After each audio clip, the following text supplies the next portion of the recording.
আজকে আমি রান্না করব রূপচাঁদা মাছ ভুনা। আর আমি রূপচাঁদা মাছটা একটু স্পেশাল করেই ভুনা করি। তো কিভাবে আমি এই রূপচাঁদা মাছ ভুনা করি চলুন আপনাদের সাথেও শেয়ার করি। প্রথমেই দেখুন মাছগুলোকে আমি হালকা করে কেটে নিয়েছি। এবার হচ্ছে লবণ আর সামান্য একটু হলুদ দিয়ে এটাকে মেখে নেব। এই তো লবণ হলুদ দিয়ে মাছটাকে মাখিয়ে আমি সাইডে রেখে দেব।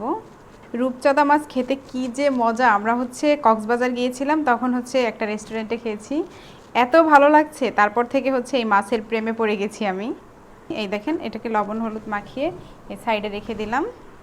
মাছটা যেহেতু সামুদ্রিক তাই হচ্ছে এখানে টমেটো দিলে খেতে অনেক টেস্ট হয়, তাই আমি 2টা টমেটো কুচি কুচি করে কেটে নিব। দেখুন দেখুন এই যে এভাবে কুচি কুচি করে টমেটো দুটোকে আমি কেটে নিব।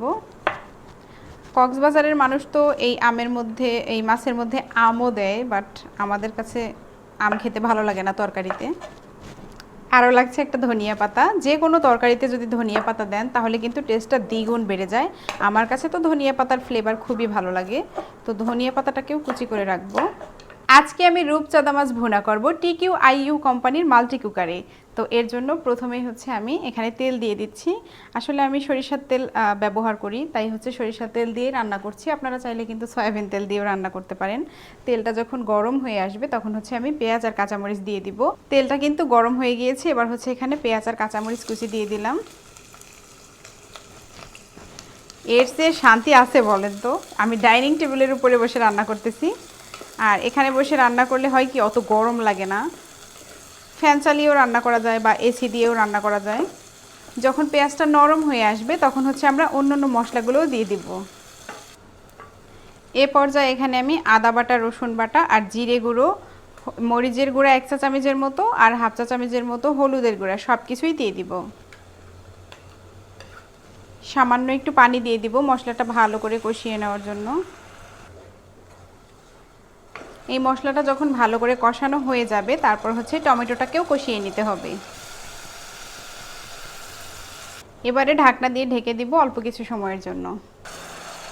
দেখুন মশলাটাকে কিন্তু খুব ভালো করে কষিয়ে নিয়েছি।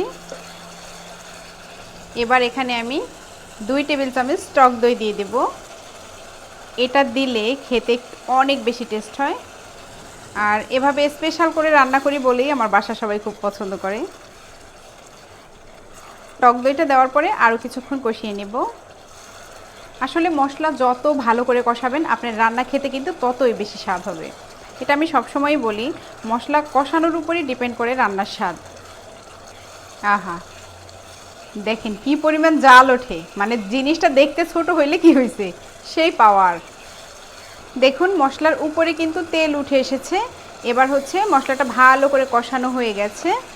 এ পর্যায়ে আমি এই রূপচাঁদা মাছগুলোকে দিয়ে দিব। এই তো একে একে মাছগুলোকে দিয়ে দিচ্ছি। মাছগুলোকে মশলার সাথে একটু মিশিয়ে নিব। একটু সাবধানে মিশাতে হবে যেহেতু হচ্ছে জিনিসটা ছোট বাট খুবই কাজের। পরিমাণ মতো পানি দিয়ে দিব। বেশি পানি দেওয়ার দরকার নাই, যেহেতু আমি মাছটাকে ভুনা ভুনা করে নিব। পানিটা দিয়ে দিয়েছি। এবার মাছগুলোকেও একটু উল্টে পাল্টে নিয়েছি। ঢাকনা দিয়ে ঢেকে অপেক্ষা করব পানি শুকিয়ে যাওয়া পর্যন্ত।